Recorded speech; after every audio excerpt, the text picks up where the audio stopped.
16 రోజుల దగ్గర ఈ వాక్య భాగాన్ని మనం మొదలు పెడదాం. చదవండి ఒకసారి. మనుషులు మీ సత్క్రియలను చూసి పరలోకమందున్న మీ తండ్రిని మహిమపరచునట్లుగా వారి ఎదుట మీ వెలుగుని ప్రకాశింపజేయండి అనే వాక్య భాగాన్ని మనం జ్ఞాపకం చేసుకుంటూ ముందుకు వెళ్ళిపోతాం. మనుషులు మీ సత్క్రియలు చూడాలి అని దేవుడు కోరుతున్నాడు. యేసు ప్రభు తన బోధ మొదలుపెట్టినప్పుడే, ఆయన కొండ మీదకి ఎక్కి ఆ బోధ మొదలుపెట్టినప్పుడే ఆయన చెప్పినటువంటి సంగతులన్నింటిలోకి అత్యంత ప్రాముఖ్యమైనటువంటి విషయం ఏంటంటే మనుషులు మీ సత్క్రియలు చూడాలని చెప్పారు. నేను ఇప్పుడు రామ్ సార్ వాళ్ళ బాబు ఏం పేరు చెప్పారు? చందు. చందు చందు సార్ ఒక విషయం ట్రాన్స్ఫర్ చేస్తాం. మరి మనం ఎవరు? మనుషులం కాదా? మనం వేరే పూజ మనం మనుషులం కాదా? మరి యేసుప్రభు ఏం చెప్పారంటే మనుషులు మీ సత్క్రియలు చూడాలన్నారు. ఇది ఒక చాలా అద్భుతమైనటువంటి సంఘటన యేసుప్రభు చెప్పారు మన కోసం. మనుషులు అనగా లోకంలోనూ లోకాధికారి అయినటువంటి అపవాదితోనూ ఉన్నటువంటి మనుషులు అని అర్థం. మనుషులు అనగా లోకంలో జీవించేవాడు, అపవాదికి దాసులుగా ఉండి, అపవాదికి శిష్యులుగా ఉండి, అపవాది ఆజ్ఞల చొప్పున జీవించేవాడు మనుషులు అని అన్నారు. మీరు అని అన్నారు. మనమెవరు అంటే మనము దేవుని పిల్లలము, దేవుని జనాంగము అని, దేవుని సొత్తు అయినటువంటి ప్రజలు అని, రాజులైన యాజక సమూహము అని అర్థం. చీకటిలో నుండి ఆశ్చర్యకరమైనటువంటి ఆయన వెలుగులోనికి వచ్చినటువంటి ఒక గొప్ప దేవుని పిల్లలము అని అర్థం. ఇప్పుడు దేవుని పిల్లలమైనటువంటి మనము మన సత్క్రియల ద్వారా, మన మంచి పనుల ద్వారా లోకంలో ఉన్నటువంటి వాడు, అన్యుడు అయినటువంటి వాడు, అపవాది సంతానమైనటువంటి వాడు, లోకంలో దేవునికి వ్యతిరేకంగా జీవిస్తున్నటువంటి వారి ఎదుట మన వెలుగును ప్రకాశింపజేయాలి. వెలుగును ప్రకాశింపజేయటం అంటే సరే, వెలుగును ప్రకాశింపజేయటం అంటే జేబులో పెద్ద టార్చ్ లైట్ పెట్టుకుని అందరి ముందు టార్చ్ వేసాడు. వెలుగుని ప్రకాశింపజేయటం అనగా ఏమిటి? సపోజ్ రాత్రి అయింది, అంతా చీకటి అయింది, నేను ఇక్కడ ఒక లైట్ వేసాను. ఆ లైట్ ఏం చేసిందంటే తనలో ఉన్నటువంటి వెలుగుని అందరికీ ప్రకాశింపజేసింది. ఇప్పుడు యేసుప్రభు ఏం చెప్పారంటే మీరు మీ వెలుగుని అందరి ముందు ప్రకటింపజేయండి, అందరి ముందు ప్రసరింపజేయండి అన్నారు. వెలుగు మనలో ఉందన్నారు. ఏమిటి వెలుగు? దీని గురించి నేను మీతో ఆలోచించే ముందు ఒక చిన్న ప్యాటర్న్ చెప్తాను. నేను మీకు యోహాను గారు రాసినటువంటి మొదటి పత్రిక 1వ అధ్యాయం 7వ వచనం చూసినట్లయితే దేవుడు వెలుగై ఉన్నాడు అని రాశారు.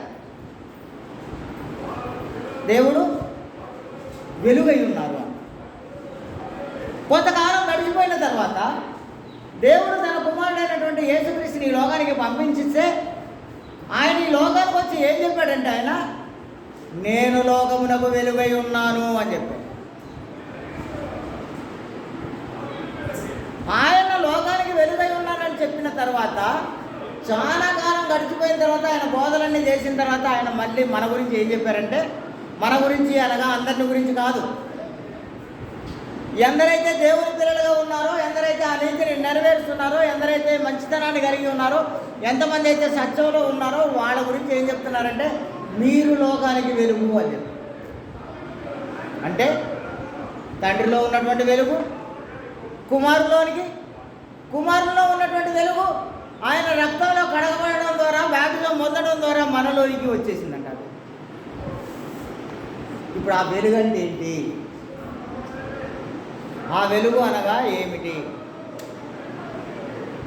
ఎఫెసీ పత్రిక 5వ అధ్యాయం 9వ వచనం చూస్తాను ఒకసారి. ఎఫెసీ పత్రిక 5వ అధ్యాయం 9వ వచనం. అసలు వెలుగు అంటే ఏంటో చూస్తాను. ఆ వెలుగు అనగా ఇప్పుడు సపోజ్ ఇది మామిడి చెట్టు అన్నాను అనుకోండి, అది మామిడి చెట్టు అని ఎలా కనిపెట్టగలం మనం? ఎదురే సార్, దానికి కాయలు కాస్తే ఆ కాయలు తిని ఇవి మామిడి కాయలు అంటాం. ఇది సపోటా చెట్టు అంటే అది సపోటా చెట్టు అని ఎలా గుర్తు అంటే దానికి కాయలు కాస్తే ఆ కాయలను మనం తిన్నప్పుడు ఇది సపోటా కాయలు అని మనకు తెలుసు. అలాగే మనం వెలుగై ఉన్నాము. మనలో ఉన్నటువంటి సత్క్రియల ద్వారా మన వెలుగుని అందరి ముందు ప్రకటింపజేయాలి, ప్రసరింపజేయాలి అంటే మరి వెలుగు అంటే ఏంటి? మనలో ఏముంటే వెలుగున్నట్టు ఇది తెలవాలి ఫస్ట్. మనలో ఏమి ఉంటే మనము వెలుగు అయి ఉన్నట్లు. 5:9 వెలుగు ఫలము సమస్త విధమైన మంచితనము, నీతి, సత్యము అనే వాటిలో కనబడుతున్నాయంట. నీలో మంచితనం ఉండాలి, నీలో నీతి ఉండాలి, నీలో సత్యం ఉండాలి. అప్పుడు నీలో వెలుగున్నట్టు. వాటిని చూసి, ఆ వెలుగు క్రియలను చూసి లోకంలో ఉన్నవాడు కూడా దేవుని వైపు రావాలి. ఇలా జీవించు. మళ్ళీ వెళ్తాను. మూడు సంగతులు ఉన్నాయి ఇక్కడ. 1 మంచితనము, 2 నీతి, 3 ఈ 3 మాటలకి ముందు ఇంకో మాట ఉంది చూడండి. ఏముంది? సమస్త విధములైన అని అర్థం ఉంది. అంటే ఏంట్రా? సరే, మామూలుగా మంచితనం అంటే దానికి ఒక అర్థం ఉంది. కానీ సమస్త విధమైన మంచితనం అంటే మీకు సులువుగా అర్థం కావడం కోసం ఒక చిన్న విషయం చెప్తాను. శైలిని గురించి అందరూ ఏమనుకుంటున్నారంటే శైలి చాలా మంచిది, శైలి చాలా అద్భుతమైనటువంటి వ్యక్తి, శైలి దేవుని బిడ్డ, శైలి ఇలాగు, శైలి అలాగు అని ఆమె గురించి అందరూ గొప్పగా మాట్లాడారు. ఉండి ఏమైందంటే సాత్విక సారంలో శైలి కలిసి గొడవపడ్డారు. బాగా గొడవపడ్డాక సాత్విక సార్ ఏమన్నాడంటే శైలి మంచిది కాదన్నాడు. ఆ అమ్మాయి కోపిస్తే అన్నాడు, ఆమె కోపం ఎక్కువ అన్నాడు. ఇప్పుడు శైలిలో సమస్త విధమైన మంచితనం ఉందా? సమస్త విధమైన అనగా 100కి 100 మార్కులు రావాలి. ఇప్పుడు 2 మార్కులు పోయాయి, ఆమెకు 98 వచ్చాయి. ఇప్పుడు ఆమెలో సమస్త విధమైన మంచితనం ఉన్నట్ట లేనట్ట? మీకు అర్థం కావాలని ఈ ఎగ్జాంపుల్స్ అనేది చేస్తున్నాను నేను మీకు, అంతే. వాక్యం సులువుగా మీ అందరికీ అర్థం కావడం కోసం చెప్తున్నాను ఈ సంగతులన్నింటినీ. ఇప్పుడు శైలిలో ఒక రెండు సంగతుల్ని తను గొడవపడ్డటువంటి సాత్విక సార్ చెప్పారు. ఏంటంటే శైలి కోపిస్తుంది, శైలి మంచిది కాదన్నారు. అందరేమో శైలి చాలా అద్భుతం, శైలిని మించిన వాళ్ళు లేరు, లోకంలో శైలి అద్భుతంగా ఉంది, అలా ఉంది, ఇలా ఉందని. ఇప్పుడు అదే శైలి స్వరూప వందనాలు, అదే శైలి ఒకవేళ సాత్విక్ సార్తో వివాదం వచ్చినా కూడా ఆయనతో గొడవ పడకుండా ఉంటే దాన్ని ఏమన్నారో తెలుసా? సరే మహేశ్వరి, సాత్విక్ సార్తో గొడవ వచ్చినా కూడా శైలి వెళ్ళి ఆయనతో గొడవ పడలే. ఇప్పుడు ఏమన్నారు? దాన్ని సమస్త విధమైన మంచితనం. గొడవ పడడం వల్ల ఏమైందంటే ఒక నెగిటివ్ క్యారెక్టర్లోకి ఆమె దూరిపోయింది. ఆమె 98 మార్కులే వచ్చినాయి, ఇప్పుడు 100 రావాల్సిన చోట. మీకు అర్థం కావాలని ఇవన్నీ ఎగ్జాంపుల్స్ అంతే.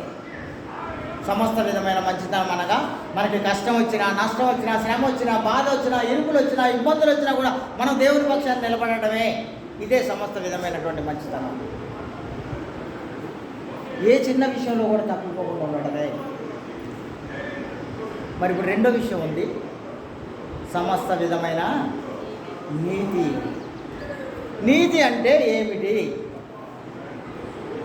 పాత నిబంధన కాలం చూస్తే నేను ఓల్డ్ టెస్ట్మెంట్ అంతా నేను రిఫర్ చేస్తున్నప్పుడు నీతి అనగా అబ్రహాము దేవుని నమ్మెను, అది అతనికి నీతిగా ఎంచబడిన. అంటే పాత నిబంధన కాలంలో అతను ఎవరైనా సరే దేవుణ్ణి నమ్మితే చాలు అతడు నీతిమంతుడు. మరి ఇప్పుడు కొత్త నిబంధనలోనికి మనం అనుకూలంగా మనం వచ్చేసిన తర్వాత ఇప్పుడు ఒకడు నీతిమంతుడిగా తీర్చబడాలంటే ఏం చేయాలి? అతడు ఖచ్చితంగా యేసు నామములో బాప్టిజం పొందవలసిందే, అతడు యేసు రక్తంలో కడగబడవలసిందే. అప్పుడు అతడు పాపి కాస్త పరిశుద్ధుడిగా మార్చబడిన తర్వాత అతడు నీతిమంతుడిగా ఎంచబడతాడు. ఇది నూతన నిబంధన. పాత నిబంధనలో దేవుని నమ్మితే కాదు అతడు నీతిమంతుడిగా ఎంచబడ్డాడు. అది ఫస్ట్గా ఉన్నటువంటి అబ్రహాం దగ్గర కావచ్చు, నోవహు దగ్గర కావచ్చు, ఇంకా అంత తర్వాత ఉన్నటువంటి యోబు దగ్గర కావచ్చు. వీళ్ళందరి గురించి మనం ఆలోచిస్తే వాళ్ళు దేవునిని నమ్మితే చాలు వాళ్ళందరూ నీతిమంతులుగా ఎంచబడ్డారు. కానీ ఇప్పుడు క్రైస్తవ యుగం వచ్చేసినాక క్రీస్తు యుగంలో మనం జీవిస్తున్నప్పుడు ఇప్పుడు ఒకడు నీతిమంతుడిగా ఎంచబడాలి అనగా అతడు ఖచ్చితంగా యేసు నామములో బాప్తిసం పొందవలసిందే. అతడు ఖచ్చితంగా యేసు రక్తంలో కడగబడవలసిందే. అతడు ఖచ్చితంగా సంఘంలో సభ్యుడై ఉండవలసిందే. అతడు మాత్రమే నీతిమంతుడు. ఇప్పుడు ఈ నీతి సరిపోవట్లే. ఏం కావాలట మళ్ళీ ఇప్పుడు? సమస్త విధమైన నీతి కావాలట.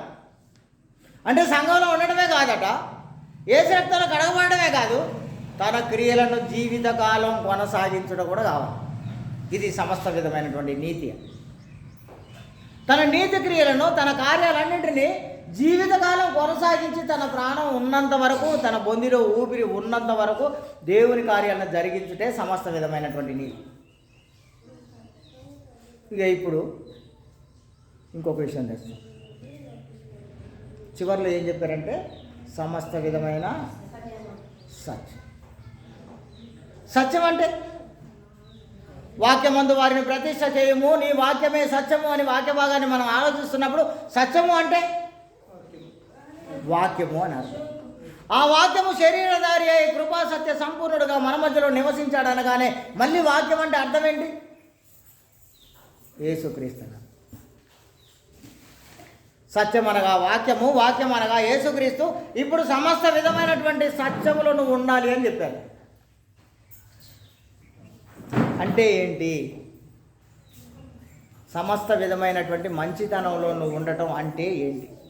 సత్యములో, సమస్త విధమైన సత్యములో నువ్వు ఉండటం అంటే అర్థం ఏమిటి? బాగా ఆలోచిస్తుండాలి చందు సార్, బాగా ఆలోచిస్తుండాలి. మనం అంతా మన జీవితాల్లో సమస్త విధమైనటువంటి సత్యంలో మనం ఎలా ఉండగలమో ఆలోచిస్తూ ఉండాలి. ఇప్పుడు ఒక చిన్న విషయం చెప్తాను.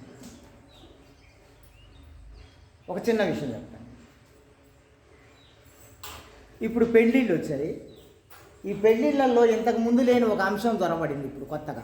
ఏంటది చెప్పండి చూద్దాం. ఇంతకుముందు లేనిది పెళ్ళిళ్ళల్లో ఒక కొత్త సంగతి ప్రవేశించింది. దాని పేరేంటంటే మంగళ స్నానం. దాని అర్థం ఏంటి అసలు? మంగళ స్నానం అనగా అర్థం ఏంటి? చేపిస్తే మంగళం కలిగిద్ది, చేపిపోతే అమంగళం అవుతుంది అని అర్థం, అంతే కదా? అంతేనా? రైట్. ఇప్పుడు ఆ మంగళ స్నానం చేస్తే వాడికి శుభం జరిగిద్ది, ఆ మంగళ స్నానం చేయకపోతే వాడికి అనర్థం జరిగిద్ది, వాడికి కీడు జరిగిద్ది అని అర్థం. ఇది కొత్తగా ప్రవేశపెట్టు. మరి నా పెళ్ళప్పుడు లేదు, నాకేం అనర్థం జరగలేదు ఇప్పటిదాకా. మేము 38 ఏళ్ళు కలిసే బతికినాం. ఇప్పుడు ఇవన్నీ ఎందుకు జరగబడ్డాయి అంటే నా దగ్గర ఒక మంచి అద్భుతమైనటువంటి కాన్సెప్ట్ ఉంది. ఏంటంటే నా దగ్గర డబ్బులు పెరిగినాయి, నాకు ఆర్థిక స్థితి పెరిగింది. 10,000 పెట్టి డీజే పెట్టుకోగలను అప్పుడు ఆ ఒక్కరోజుకి. అందరినీ పిలవగలను, మంచి భోజనం ఏర్పాటు చేయగలను. కాబట్టి అందరిని పిలిచి ఈ కార్యం చేయగలను, ఎందుకంటే నా దగ్గర డబ్బులు పెరిగినాయి. కానీ ఇప్పుడు మీ అందరికీ తెలియాల్సినటువంటి ఇంకొక సంఘటన చెప్తాను. మంగళ స్నానం అనగా అందరూ ఆడపిల్లలందరూ ఆడపడుచులందరూ వచ్చి ఆ అమ్మాయికి స్నానం చేయించిపోతారా? అక్కడ ఏం జరిగింది ఒకసారి చెప్పండి. పర్లేదు, ఆలోచించండి. మీరు బాగా ఆలోచించి నాకు చెప్పండి సమాధానం. మంగళ స్నానంలో అందరూ వచ్చి వాళ్ళు కుండలు పసుపు నీళ్ళు తీసుకొచ్చి ఆ అమ్మాయికి ఒకదానికే స్నానం చేయించి పోతారా? ఇంకా అక్కడ ఏమైనా జరిగిద్దా? స్నానం ఇప్పుడు అమ్మాయికా అందరికా? అమ్మాయికి కాదు. అమ్మాయిని అడ్డం పెట్టి అందరూ పోసుకోవడం, ఎగరటం, డీజే పెట్టుకోవడం, డ్యాన్స్ వేయడం, గంతులు వేయడం, ఇది దేవునికి అనుకూలమేనా? సమస్త విధమైనటువంటి సత్యము అనే దాన్ని నేను స్కోర్ చేయడానికి ట్రై చేస్తున్నాను. నేను క్రీస్తు సంఘ సభ్యుడిని.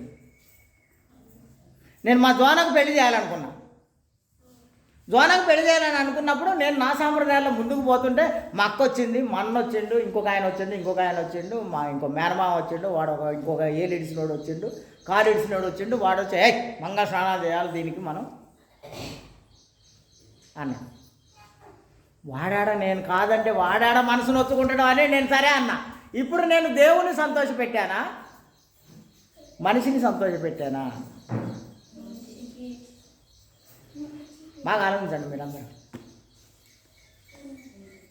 బాగా ఆలోచిస్తూ ఉండాలి మీరందరూ.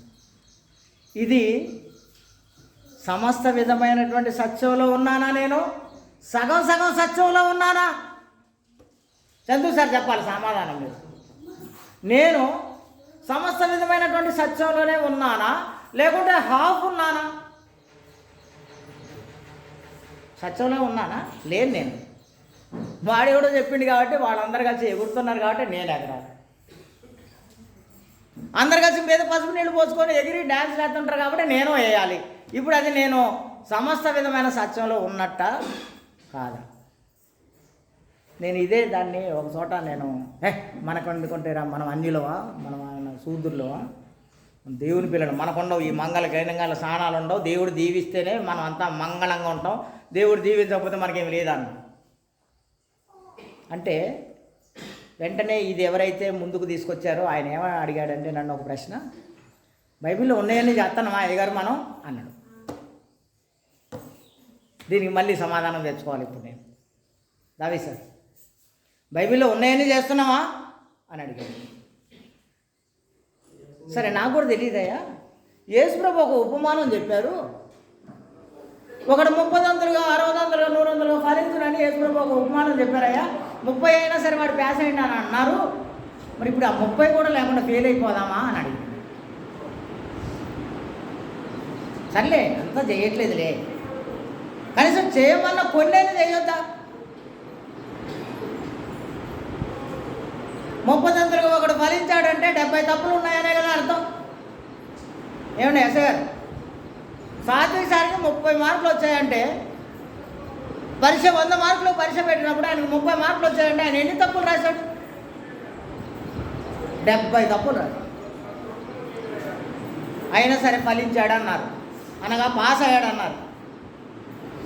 ఇంకొకటి 50 మార్కులు తెచ్చుకున్నాడు, వాడు ఎన్ని తప్పులు రాశాడో తెలుసా? వాడు మరీ 50 తప్పులు రాశాడు, అయినా వాడిని క్షమించేసి సెకండ్ క్లాస్లో పాస్ అయ్యాడు అన్నాడు. ఒకటి 60 మార్కులు తెచ్చుకున్నారు, ఫస్ట్ మార్కు వచ్చింది అన్నాడు. అంటే నీలో ఉన్నటువంటి తప్పులన్నింటినీ రోజు రోజు తగ్గించుకుంటూ నువ్వు ఎక్కువ మంచితనం వైపు నడవాలా, లేకపోతే వాడు వీడు అందరు కలిసి నడుస్తున్నారు కనుక మనం ఏం చేయట్లేదు కాబట్టి ఈ కూడా చేయొద్దు, వాడు నరకానికి పోతాడు కాబట్టి వాడు వెనకనే మనం నరకానికి పోదామా? ఆలోచించండి మీరంతా, బాగా ఆలోచిస్తూ ఉండాలి మీరంతా. దేవుడు మీ అందరినీ దీవించాలని ఆశీర్వదించాలని. ఇప్పుడు ఏమైందంటే మా జిమ్మన్న లాంటి తెలివైనటువంటి వ్యక్తి వచ్చి బైబిల్లో పెళ్ళి ఇలాగే చేయాలని ఏ అధ్యాయంలో ఎక్కడి నుంచి ఎక్కడ దాకా ఉందని అడిగాను. నా దగ్గర సమాధానం లేదు. మరి దాన్ని బైబిల్లో ఎక్కడా లేదు, ఈ 66 పుస్తకాల్లో ఏ పుస్తకంలో కూడా లేదు. బైబిల్లో పెళ్ళి ఇలాగే చేయాలి, ముందు ప్రార్థన చేయాలి, తర్వాత పాటలు పాడాలి, ఆ తర్వాత వాళ్ళిద్దరికి హెచ్చరికలు చేయాలి, ఆ తర్వాత వాళ్ళిద్దరికి తాళి కట్టేయాలి, ఆ తర్వాత దండలు వేయాలి, తర్వాత మెట్ల పిల్లలు పెట్టేయాలి, ఆ తర్వాత ముగింపు ప్రార్థన చేయాలి, అందరు రావాలని నాకు బైబిల్ ఎక్కడ కనపడలేదు. నాకు కూడా జిమ్మన్న వచ్చి అడిగాడు నన్ను, పెళ్ళి ఇలాగే చేయాలని ఎక్కడుంది అయ్యగారు? నా దగ్గర కూడా సమాధానం, కానీ నా దగ్గర ఇంకొక అద్భుతమైనటువంటి సమాధానం ఉంది. ఏంటంటే నేను భారతదేశంలో జీవిస్తున్నాను కనుక భారతదేశ సాంప్రదాయ ప్రకారం నేను చేయగలను. ఒక ఆయన అమెరికాలో ఉన్నాడు, ఆయన పెళ్ళి ఎలా చేసుకుంటాడో తెలుసా? సేమ్ ఊళ్ళోకి వస్తారు, పాటలు పాడతారు, వాక్యాలు చెప్తారు, అంత అయిపోయినాక ఒక ఉంగరం తీసి ఆయన అమ్మాయికి అమ్మాయి అబ్బాయికి తొడిగేస్తారు, అయిపోయింది పెళ్ళి. వాళ్ళిద్దరు కలిసి ఒక మంచి హగ్ చేసుకొని ఒక కిస్ పెట్టుకుంటారు, పెళ్ళి అయిపోయింది. అసలు అక్కడ తాళి కానీ తలంబరాలు కానీ లేకపోతే ఇంకా మెటల్ పిల్లలు కానీ ఇలాంటివి ఏం లేవు, ఎందుకంటే అక్కడ సాంప్రదాయాలు అవి లేవు కాబట్టి. ఇక్కడ సాంప్రదాయాలు ఇవి ఉన్నాయి కాబట్టి మీకు ఇంకొక సాంప్రదాయం చెప్తాను. ముస్లిమ్స్ ఎవరైనా ఫ్రెండ్స్ ఉన్నారా మీకు? ముస్లిం స్నేహితులు ఉన్నారు ఎవరైనా? వాళ్ళ పెళ్ళిళ్ళు ఎలా అయితే తెలుసా? అబ్బాయి వచ్చి ఒక రూమ్లో ఉంటే అమ్మాయిని ఇంకొక రూమ్లో పెడతారు. అమ్మాయి వాళ్ళ అమ్మగారు వచ్చి ఆ నల్ల పూసల దండ కూర్చుని ఆ దండ తీసుకుపోయి అమ్మాయి మెడలో వేసి పెళ్ళి అయిపోయింది అంటారు. అంతే, ఇంకేం లేదు. పెళ్లి కుమారుడు తల్లిగారు వెళ్ళి ఆ నల్లపూసలు తీసుకెళ్ళి పెళ్లి కుమార్తె మెడలో వేస్తే పెళ్లి అయిపోయినట్టు. అది ముస్లిం సాంప్రదాయం, అది భారతదేశ సాంప్రదాయం ఇది. కానీ బైబిల్లో ఏముందంటే వివాహము అన్ని విషయంలో ఘనమైనదిగా మీరు చేయాలని చెప్పి మాత్రమే ఉంది బైబిల్. అది ఒకటే తెలుసు. ఆ ఘనమైనది ఎలా చేయాలి అంటే దేవుని సన్నిధిలో చేయాలి. మనకు ఒకవేళ అవకాశం ఉంటే దేవుని మందిరాలు ఉంటే మనకు మందిరాల్లో చేయాలి. ఒకవేళ ఇంకా అవకాశం ఉంటే మనం అందరం అనేక మంది దైవజనులను పిలిచి దేవుని సేవకులందరినీ పిలిచి ఒక 20-30 మందిని పిలిచి వాళ్ళ మధ్యలో చేయాలి. ఇది ఘనమైనదిగా జరిగింది సార్. నేను ఇంకొంచెం ఆలోచిస్తాను, మీ ముందుకు ఇంకొంచెం దూరం తీసుకెళ్తాను. సమస్త విధమైనటువంటి సత్యము అంటే ఏంటో చూస్తున్నాను నేను ఇప్పుడు. మీకు సత్యము అనగా యేసుక్రీస్తు, ఇది మంచిది. ఆయన నీ సమస్త కార్యాల్లోకి తెచ్చుకుంటున్నావా లేదా, ఇదా ఈ కార్యాన్ని నీవు సమస్తమైనటువంటి కార్యాల్లో నువ్వు యేసు ప్రభుని తెచ్చుకుంటున్నావా? ప్రజలను మెప్పించడానికి చేస్తున్నావా? ప్రజలను సంతోషపెట్టడానికి చేస్తున్నావా? దేవుని ముందు వరుసలో పెడుతున్నావా? లేకుంటే దేవుని వెనక్కి నెట్టేసి మన బంధువులు, మిత్రులు, స్నేహితులందరినీ ముందుకు తెచ్చుకుంటున్నామా? ఇది ఆలోచించాల్సినటువంటి అవసరం వచ్చేసింది ఇప్పుడు మనకు. సమస్త విధమైనటువంటి సత్యం అంటే ఏంటో ఆలోచిస్తుంది. యాక్చువల్గా ఇది సత్యానందం అయ్య గారి లెసన్. ఇది ఆయన ఇప్పుడు మనకు 3వ 4వ నెల అనుకుంటా, బహుశా 3వదా 4వదా. మన మధ్యలో ఆయన ప్రతి నెల 2వ ఆదివారం రోజు మన మధ్యలో చెప్పే లెసన్లో ఇది ఆయన భాగమైంది. అయినా సరే అనుకోకుండా అవకాశం ఒకటి వచ్చింది కాబట్టి నేను మీ మధ్యలో అసలు ఇది వెలుగు ఫలం అంటే ఏంటో చూస్తున్నాను. నేను వెలుగు ఫలము, సమస్త విధమైనటువంటి మంచితనము, నీతి, సత్యం అనే వాటిలో ఉన్నాయి అనే వాక్య భాగాన్ని అనలైజ్ చేస్తున్నాం మనం ఇప్పుడు. నేను ఇంకొక విషయం, మనం మన ఇంట్లో ఏదైనా ఒక పనిని మనం మొదలుపెట్టినప్పుడు మన పనిని మనం ఎక్కడ మొదలు పెట్టాలి? ఫస్ట్ చూస్తా నేను మన కొలసి పత్రిక 3:17 మనం మన పనులను, మన పద్ధతులను, మన అలవాట్లను, మన కార్యాలు ఏదైనా సరే మనం ఎక్కడ మొదలు పెట్టాలి? ఎలా మొదలు పెట్టాలి మనం? మరియు మీరు మాట చేత కానీ, క్రియ చేత కానీ, మీరు ఏమి చేసినను ఏం చేయాలట? మన ప్రభు అయినటువంటి యేసు ద్వారా పరలోకంలో ఉన్నటువంటి తండ్రి అయిన దేవునికి కృతజ్ఞతాస్తుతులు చెల్లించుతూ సమస్తమును యేసుక్రీస్తు పేరిట మనం జరిగిస్తేనే అది మనం దేవునికి కృతజ్ఞతాస్తుతులు చెల్లించినట్టు. ప్రతి విషయం, ఏ విషయమైనా సరే మళ్ళీ చెప్తాను. ఏ విషయమైనా అనగా మీకు ఒక విషయం చెప్తాను నేను. ఒక వ్యక్తి తల్లి గర్భములో పడిన నాట నుండి, తల్లి గర్భంలోంచి వచ్చి భూమి మీద పడిన నాట నుండి, భూమి మీద నుండి ఆయనకి ఇవ్వబడిన ఆయుష్కాలం అంతా పూర్తయిన తర్వాత తిరిగి భూమిలోనికి కలిసిపోయేంత వరకు ఇంత గొప్ప సంగతి ఉంది దాంట్లో. అన్ని విషయములలో అనగా ఇంత గొప్ప సంగతి ఉంది. పరలోకంలో ఉన్నటువంటి తండ్రి దేవుని యొద్ద నుండి పురుషునిలో నుండి మార్పు చెందుతూ తల్లి గర్భంలోనికి ప్రవేశించి ఆ అండము కాస్త పిండముగా మారిన మొదటి రోజు నుండి తిరిగి 9 నెలల తర్వాత భూమి మీదకి వచ్చేంత వరకు, భూమి మీదకు వచ్చిన తర్వాత మళ్ళీ తిరిగి భూమిలో కలిసిపోయేంత వరకు, ఆ ఆయుష్కాలం ఇయ్యబడినంత వరకు, అంతవరకు మన ప్రతి అవసరత దేవుడు మనకి ఇచ్చారు కనుక మనం మన ప్రతి అవసరతను ఆయనలోనే ముందు కొనసాగించాలి. ఇదే సమస్త విధమైనటువంటి సత్యం.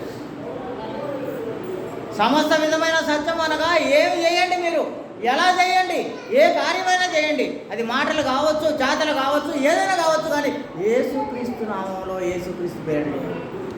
సత్యం అనగా ఏంటి? మళ్ళీ ఒకసారి వచ్చారు కదండి. సత్యం అనగా వాక్యము, వాక్యం అనగా యేసుక్రీస్తు. అంటే మనము సమస్త విధమైనటువంటి సత్యంలో నిలిచి ఉండుట అనగా మన ప్రతి కార్యము యేసుక్రీస్తు నామములో జరిగించుటయే.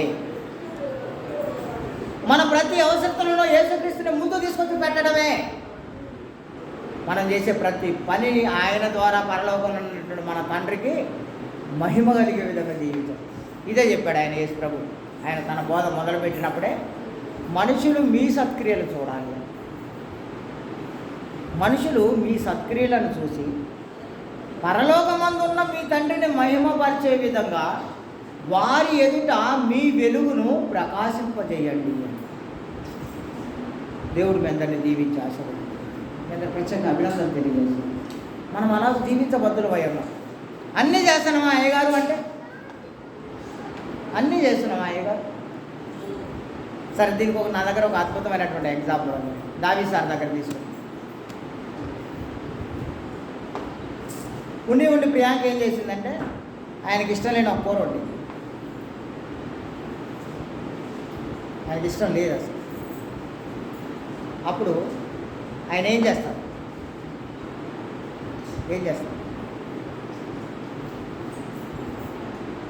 ఇష్టం ఉన్నా లేకపోయినా రోజు 10 ముద్దలు అన్నం తినేటోడు కాస్త ఏం చేస్తాడంటే 2 ముద్దలు 3 ముద్దలతో సర్దుకుంటాడు. అంతేనా? ఇప్పుడు ఏమైందంటే, అది మనకి ఇష్టం లేదు కాబట్టి ఆ 3 ముద్దలు కూడా నువ్వు తినొద్దన్నాను అనుకోండి, ఎలా ఉంటుంది? ఇప్పుడు ఏమైంది? తినకపోతే ఆ 3 ముద్దలు కూడా ఏదో 3 ముద్దలు తింటే ఆ బతుకు మన ఆయుష్ కొంచెం ముందుకు ఆరోగ్యం వచ్చింది. ఆ తర్వాత ఇంకొంచెం ఎక్కువ మంచి శ్రేష్టమైన ఫుడ్ వచ్చినప్పుడు అనుకూలమైనటువంటి ఫుడ్ తినకుండా పోతుంది.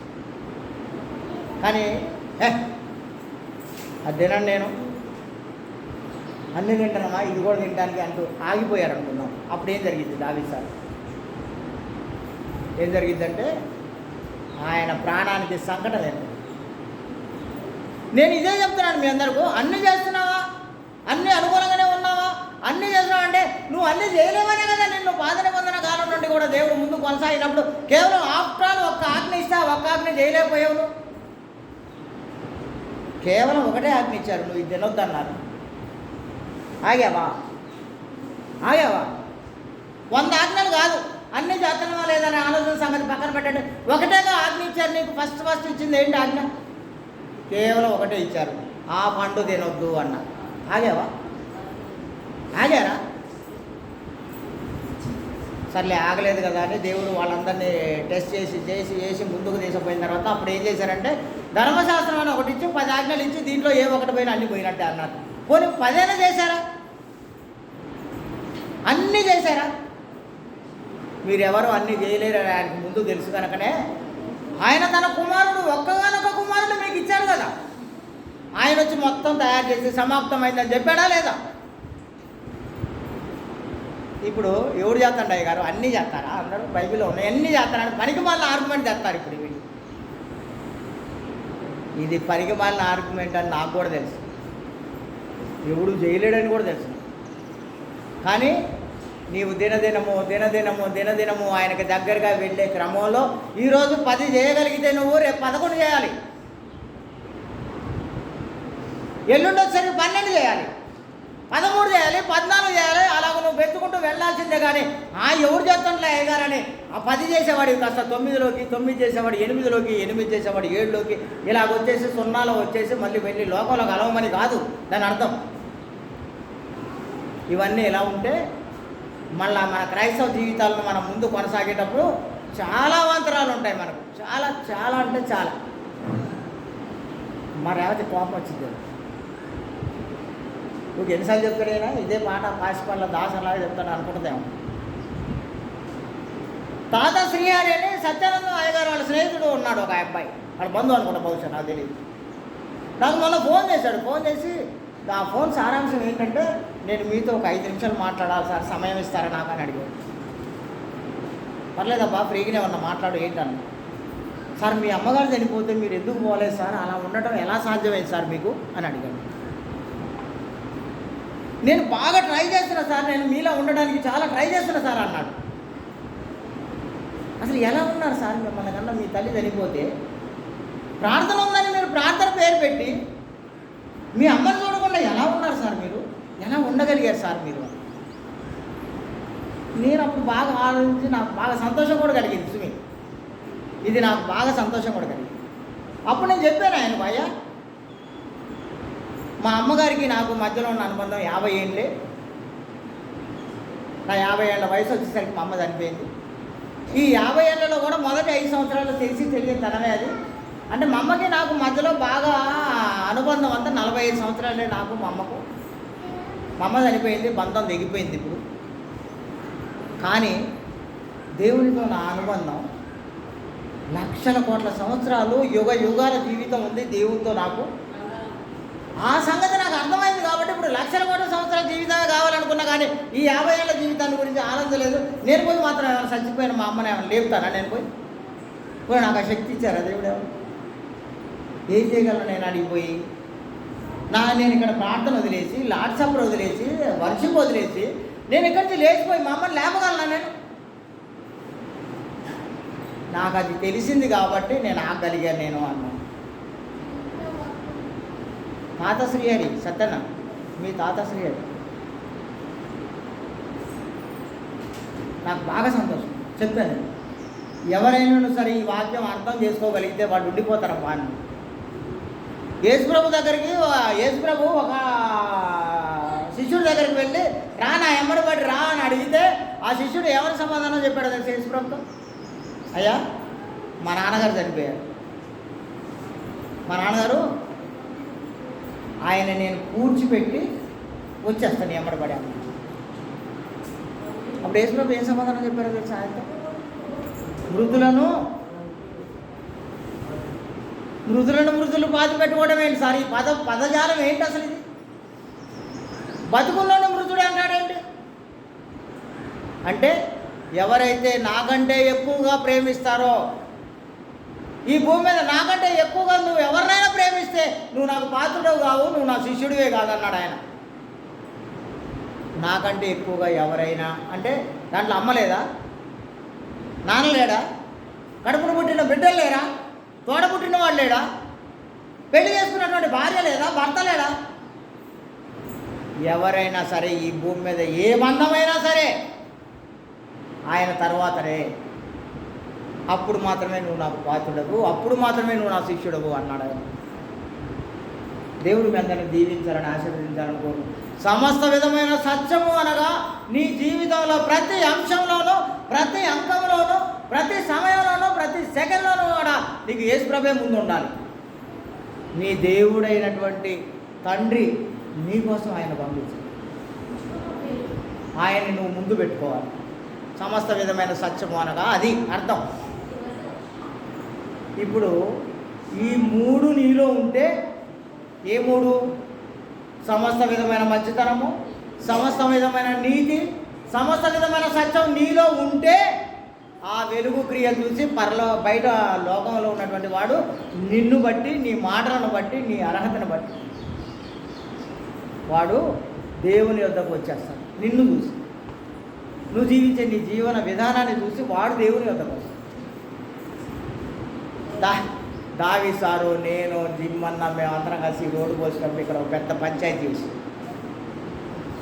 ఒకటి పంచాయతీకి వచ్చినాక చివరికి వాడు ఆర్గ్యుమెంట్ చేసి చివరికి ఏమంటాడంటే, నేను అన్నా కోపం వచ్చి, నోవాయ గారు అన్యాయస్తుడు, నోవాయ గారు ఒకటి మోసం చేయడానికి వచ్చాడు, నోవాయ గారు అబద్ధికుడు, మోసగాడని నువ్వు ఒక్కడితో చెప్పి చాలు, నువ్వు నేను ఇక్కడి నుంచి నేను నీతో గొడవ లేకుండా వెళ్ళిపోతాను.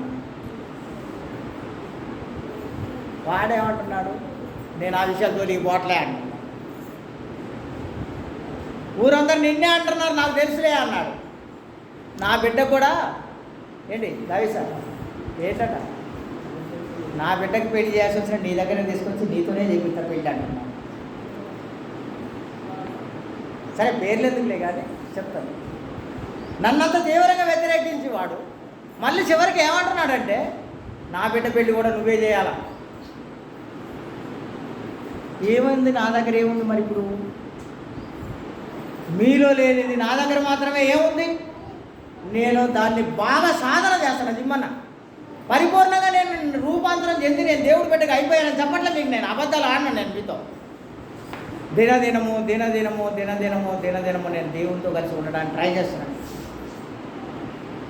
నేను అలా ఉండడం వల్ల ఏంటంటే ఎవరికి అన్యాయం చేయను, నేను ఎవడ ఒక రూపాయి కూడా గుంజుకోను, నేను ఎవరిని మోసం చేయను, ఎవరి గజం స్థలం కూడా నేను తీసేసుకోలేను. ఎవరిని మోసం చేసి అన్యాయం చేసి వాడిని బాధ పెట్టి హింస పెట్టే పని ఒకటి కూడా చేయను నేను. అసలు చేతనైతే సహాయం చేయగలుగుతాను నేను, చేత కాకపోతే అరవకుండా నోరు మూసుకొని ఉండగలను. ఇప్పుడు ఆ 3 గుణ లక్షణాలని నేను సాధన చేయటం వల్ల ఏమైందంటే వాడు నాతో అంతసేపు గొడవపడి చివరికి ఏమన్నాడంటే నీ గురించి మాత్రమే ఊర్లో అనుకుంటారు, ఊర్లో ఉన్న అయ్యగారులందరిలో నువ్వే ద బెస్ట్ అని అంటున్నారు అందరూ. నేనైనా నా బిడ్డకు పెళ్లి చేయాల్సి వస్తే నీ దగ్గర తీసుకొచ్చి నీ చేతుల మీదనే పెళ్లి చేపిస్తాను నేను అంటాను. నిన్ననే జరిగింది అది, మొన్న 3 రోజుల క్రితం. మేము ఆ రోడ్డు అది ఆ పొక్లైన్ పెట్టి తీసేటప్పుడు డోజర్ వచ్చి తీసినప్పుడు, అంతేనా? అందుకే చెప్తాను మీకు, దేవుడిని మిమ్మల్ని అందరినీ దీవించాలని కోరుకుంటున్నాను. దేవుడు మీ అందరినీ ఆశీర్వదించాలి. ఇది కేవలం సాధన ద్వారా మాత్రమే సాధ్యం. దావీదు సార్ సాధన ద్వారా మాత్రమే సాధ్యం. నేను ఇప్పుడే దావీదు సార్ను కూడా, ఆయన కోపం వచ్చింది ఇందాక బాగా నా మీద. నువ్వు ఇప్పుడు అది ప్రార్థన నడుపుతున్నప్పుడు నువ్వు ఇప్పుడు వైరా పోవాలా? నేను వైరా నుంచేగా వచ్చిన, నాకు వచ్చిన ఫోన్ కాల్ కొడితే నేను తీసుకొని వచ్చేస్తా కదా వాటిని. నువ్వు పోవాలా ప్రార్థన మానేసి? ఏమండి దావీదు సార్, నువ్వు పోవాలా? నాకు చెప్తే ఎంత వస్తుంది తీసుకురానా నేను? మీరు ప్రార్థన మానేసిపోవాలా? మీరు ప్రార్థనలో ఉండాలి కదా, దేవునితో కలిసి ఉండాలి కదా, మీరందరూ దేవునితో కలిసి జీవించాలి కదా, ప్రభు అయినటువంటి యేసుక్రీస్తుని మహిమపరిచి ఘనపరచాలి కదా, తండ్రి అయినటువంటి దేవుని ఆత్మతో సత్యంతో ఆరాధించాలి కదా మీరందరూ. అవన్నీ వదిలేసి మీ పనులు చేయడానికి పోతానంటే నాకు ఎంత కోపం వచ్చేసి ఉంటుంది. నేనే మీ మీద నాయకుని కాదు, మళ్ళీ చెప్తాను, నేను నాయకుని కాదు. మీ విశ్వాస జీవితంలో మీరు ముందుకు వెళ్ళడానికి ఏది అవసరమో దాన్ని నేను బైబిల్లో చదివి అర్థం చేసుకొని మీరు చెప్తున్నాను. అవి మీరు చేస్తారో చెయ్యరో నాకు అనవసరం. చెప్పకపోతే నాది తప్పైంది కాబట్టి నేను మీకు చెప్తా అన్నీ. మీరు ఇలా చేయండి, అలా చేయండి, అలా చేయండి, ఎలా చేయండి అని అన్నీ చెప్తా. చేసిన వాడు లాభం ఉంది, చేయని వాడికి నష్టం ఉంది. చేసిన వాడు దేవునితో కలిసి జీవించి దేవునితో కలిసి వెళ్ళి లక్షల కోట్ల సంవత్సరాలు జీవిస్తాడు, చెయ్యని వాడు వెళ్ళి అగ్నిలో కాలుతాడు. నాదే ఉన్నాను. నేను కూడా ఒకవేళ మీకు అన్నీ చెప్పి నేను వెళ్ళి గుంటలో పడ్డాను అనుకోండి, నన్ను కూడా నరకంలోనే వేస్తారు. నేను ఇంత పెద్ద పని చేసినని 60-70 మంది అయ్యగారులను వేసుకొని రాష్ట్రాలన్నీ తిరుగుతున్నానని నాకేం ఎగ్జామ్షన్ ఇయ్యడు. జిమ్మని ఇస్తాడా? ఇంకెక్కువ నాకైతే ఇంకేమన్నారంటే నాలాంటి వాడి గురించి ఏమన్నారంటే దావీదు సార్ నాలాంటి వాడి గురించి మరి ఎక్కువ పనిష్మెంట్ ఉందన్న. ఎందుకంటే బైబిల్ తెలుసు కాబట్టి, తెలిసి కూడా నేను చేయలేదు కాబట్టి ఇప్పుడు నాకు మరీ ఎక్కువ పనిష్మెంట్. థ్యాంక్ యూ మీ అందరికి. సాత్విక్ సార్ మీకు ప్రత్యేక వందనాలు తెలియజేస్తాను. Thank you. దేవుడి మీ అందరిని దీవించి ఆశీర్వదించున్నారు. మనము మన వెలుగు ఫలాన్ని లోకం ముందు ప్రకటింపజేసి ప్రకాశింపజేసి లోకంలో ఉన్నటువంటి వాడిని దేవుని వద్దకు తీసుకురావడమే మన ముందున్న ఏకైక అజెండా. అలాంటి అజెండాలో మనం ముందు కొనసాగుదాం. మనం ఒక్క ఆత్మను సంపాదించినా అది పరలోకంలో మనకు ఒక కిరీటాన్ని సంపాదించి పెడుతుంది. అలాంటి కిరీటాలు ఎన్నో సంపాదించుకోవాలి. మనం పరలోకంలో స్వతంత్రించుకోవాలి. పరలోకంలో వెళ్ళి దేవుడితో కలిసి లక్షల కోట్ల సంవత్సరాల జీవితాన్ని జీవించాలి. అలా జీవించడానికే భూమి మీదకి దేవుడు మనం పంపించారు. నా మహిమ నిమిత్తం నేను ఏర్పాటు చేసుకున్నాను, నా ప్రజలంటూ చెప్పేశారు ఆయన. థ్యాంక్ యూ మీ అందరూ. దేవుడు మిమ్మల్ని దీవించి ఆశీర్వదించున్నారు. Thank you.